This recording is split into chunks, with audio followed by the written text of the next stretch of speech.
kanto nagsimula, pritong manok ang puhunan, pawis at tiyaga, 7 araw walang tulugan, 17 taon, negosyo'y pinalago. Sa bawat subo ng manok, tagumpay ay dumapo. Dumating ang pandemya, mundo'y tumigil saglit, ngunit hindi sumuko, may paraan kahit kapit. Sa YouTube nagturo, puso ang puhunan, 40,000 na taga-subaybay kong tunay. Ako si Calvo, di lang basta luto, may puso sa negosyo. Abot kamay ang pangarap mo, maramaning umasenso. Dahil sa recipe ko, ito ang lasa ng tagumpay, Kanto Fried Chicken. Ay, di-deliver tayo ng marinated chicken mga kalakay. Kahit maulan, kailangan nating dagdagan ng paninda. Manok.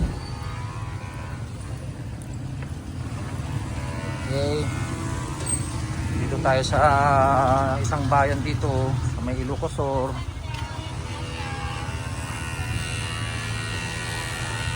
Pag-ulan.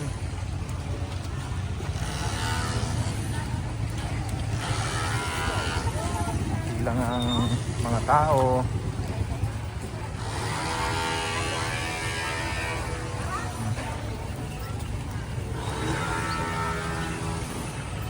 Nag.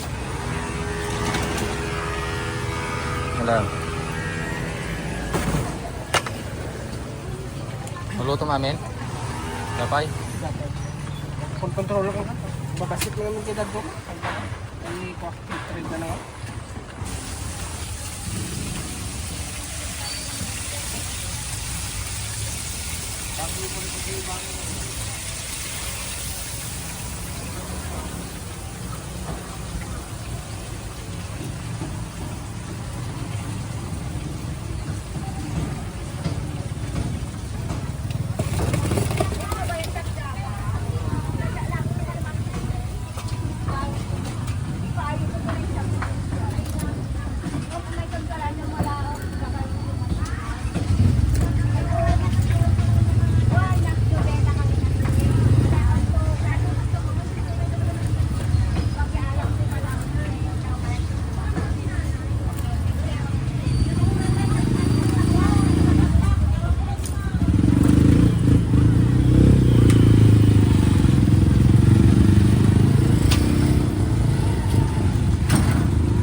$35 madam, 35, 15.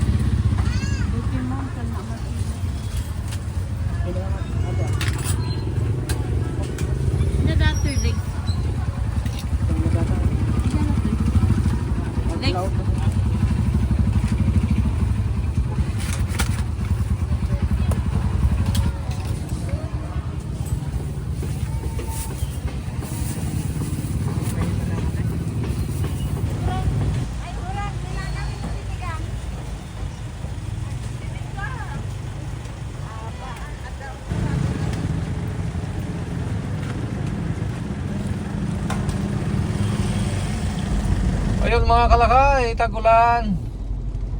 Ang dulot ay biyaya sa mga magsasaka. Siyempre kung walang ulan, hindi sila makapagtanim ng palay.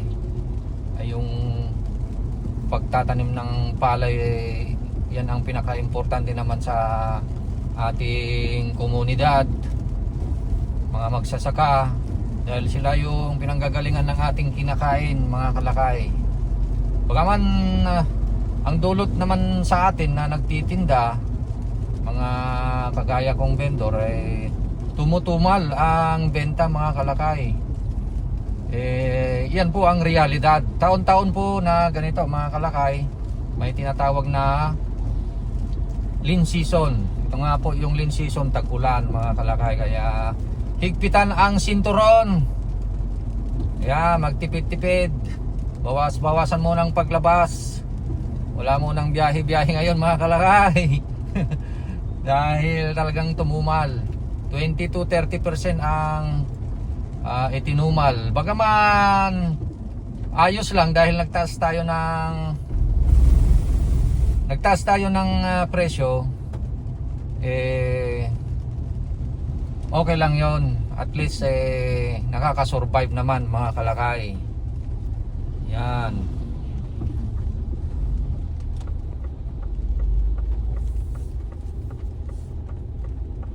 So kagagaling na natin na mag-deliver.